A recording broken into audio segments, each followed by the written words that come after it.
اگر علاقمند هستید که لاجیک و اینترلاک کوپلر یک پست فوق توضیح رو یاد بگیرید، من توی این ویدیو 0 تا 100 رو توضیح دادم و به زبان بسیار ساده این رو عرض کردم که وقتی چنین لاجیک و اینترلاکی رو مشاهده میکنید به راحتی متوجه بشید و بعد از این گام به راحتی وقتی مدارک اسکماتیک همین دیسکانکتور کوپلر رو میاد و بررسی میکنید متوجه 0 تا 100 این موضوع بشید و این میتونه هم توی شرایط بهره برداری به شما کمک بکنه، میتونه توی تست به شما کمک بکنه و اگر کار طراحی در آینده میخواید انجام بدید این آگاهی رو به صورت همه جانبه پیدا بکنید و بتونید از این مطالب استفاده بکنید. امیدوارم که از این ویدیو لذت ببرید.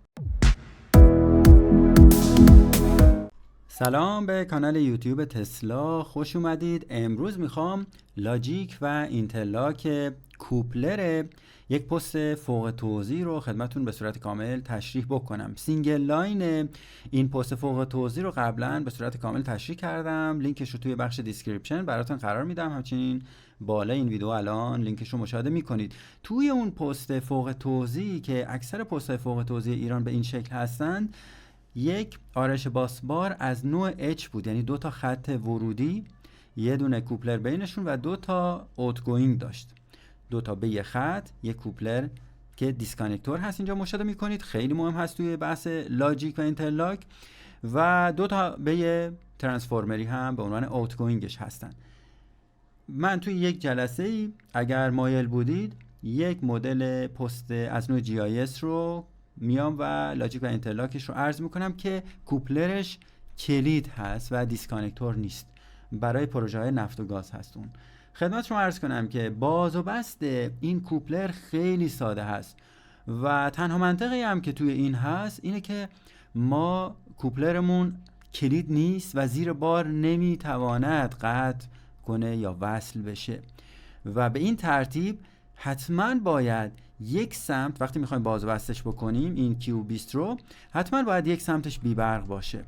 یعنی چی؟ یعنی این خطی که اومده روی باسبار یک و خطی که خارج شده در هر نیم باس این کامینگ و آوتگوینگ در یک نیم باس باید حتما باز باشن کلیدهاشون. بذارید من سینگل لاین رو بیارم، از روی سینگل لاین فکر میکنم بهتر متوجه بشید. ببینید الان اینجا ما خط F03 رو داریم که اینکامینگ هست و اوتگوینگش هم FT02 هست. اگه قرار باشه این کیوبیست رو ما ببندیم یا بخوایم بازش بکنیم، کافی هست که فرض کنید اصلا این Q50 خط F03 باز باشه، این دوتا هم حالا بسته باشن. ما بخوایم این کیوبیست رو ببندیم کافی است که این یکی بسته باشه. بس اگر بسته باشه این ترانس برقدار میشه و جریان از این کیوبیست چه بخوایم بازش کنیم چه بخوایم ببندیمش جریان میگذره و آسیب میبینه. به این ترتیب پس ما اگر بخوایم این رو باز یا بسته کنیم منطق و لاجیک همینه که عرض میکنم. این Q50 خط F03 به علاوه Q50 به FT02 باید یا این دوتا همزمان باز باشن که ما بتونیم این رو ببندیم یا باز کنیم، یا این سمت این نیم باز باید بی برق باشه. یعنی این Q50 روی خط F05 و همچنین Q50 FT04 این دوتا باید باز باشن. یه یای بین اینها هست، یه اندی هم بین این مجموعه. من رنگشو میکنم که متوجه بشید، فکر میکنم اینجور بهتر هست. این مسیر یا باید بی برق باشه وقتی میخوایم این کلید رو باز کنیم یا ببندیم این دیسکانکتور رو، یا این مسیر یکی از اینها حتما باید بی برق باشه که توضیح دادم خدمتتون چرا. خب ما با دونستن این نکته خیلی راحت میتونیم الان بریم سراغ لاجیک و اینترلاک و توضیحاتش رو عرض بکنم خدمتتون. با این تفسیر ما دو تا حالت داریم. یا میخوایم این دیسکانکتور رو بیایم لوکالی حالا تستش بکنیم یا تعمیرش بکنیم، نفرات تستمن یا تعمیراتی بیان و روی این کار کنن. پس به صورت لوکالی یک سلکتور سویچ روی مکانیزم این دیسکانکتور هست. این سلکتور سویچ باید دو حالت داره، یا در حالت لوکال قرار بگیره، در زمان تست باید ببریمش توی وضعیت لوکال، یا اینکه در وضعیت ریموت باشه و در شرایط نرمال بتونه موتور این فرمان قطع یا وصل بگیره. این دیسکانکتور از نوع موتوری هست و شما از روی DCS میتونید فرمان ارسال بکنید. خب اگر در این شرایط باشه، در شرایطی که به صورت لوکالی ما میخوایم فرمان بدیم به این دیسکانکتور، لاجیکش به این صورت هست که من دوتا رو هایلایت میکنم که توضیحاتش رو هم الان عرض میکنم. خب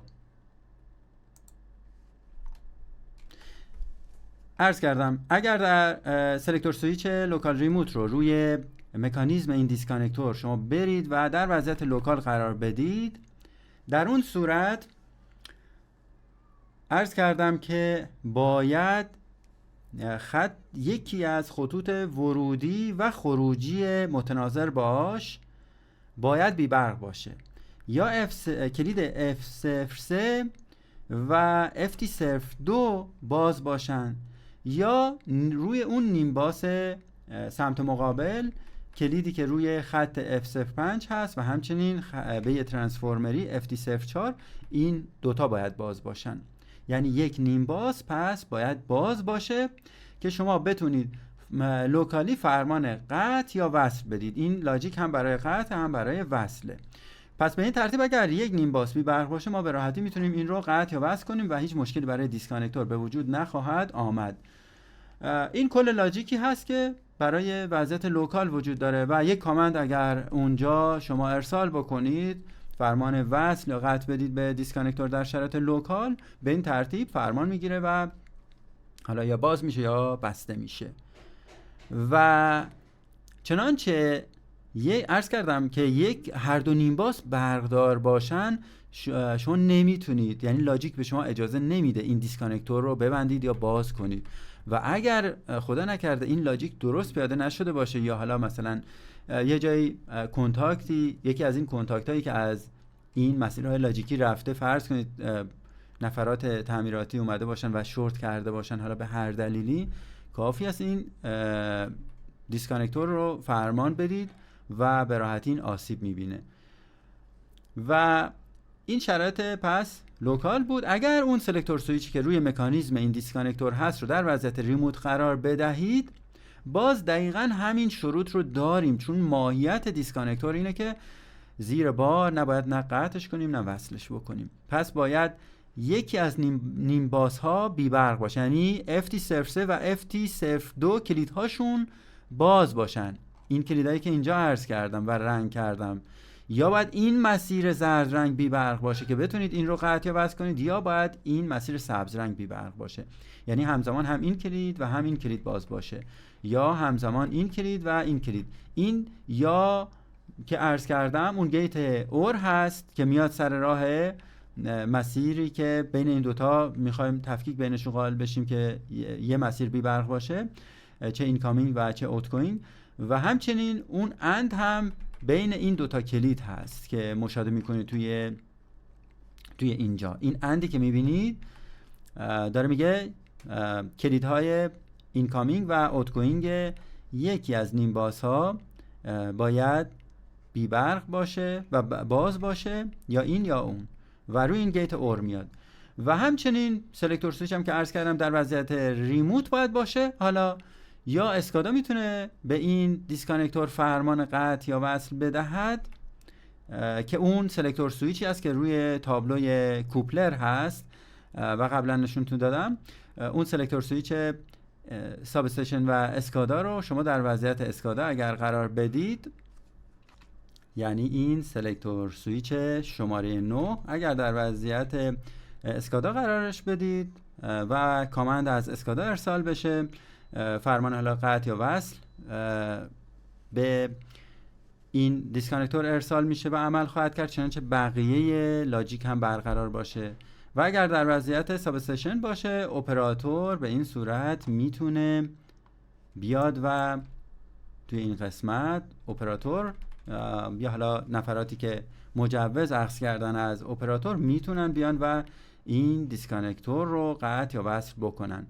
کل لاجیک و اینترلاکش بسیار ساده هست. همین بود. در ابتدا هم عرض کردم که چه شرطی برای دیسکانکتور هست و بنابر اون این لاجیک و اینترلاک رو میایم و پیاده سازی میکنیم. اما اگر کلید باشه شرایطش متفاوت هست. خوشحال میشم که ویدیو رو لایک بکنید، لینکش رو توی گروه های دیگه هم شیر بکنید و حمایت شما خیلی برای ما مهم و ارزشمند هست. تا ویدیو بعدی، خدا نگهدار.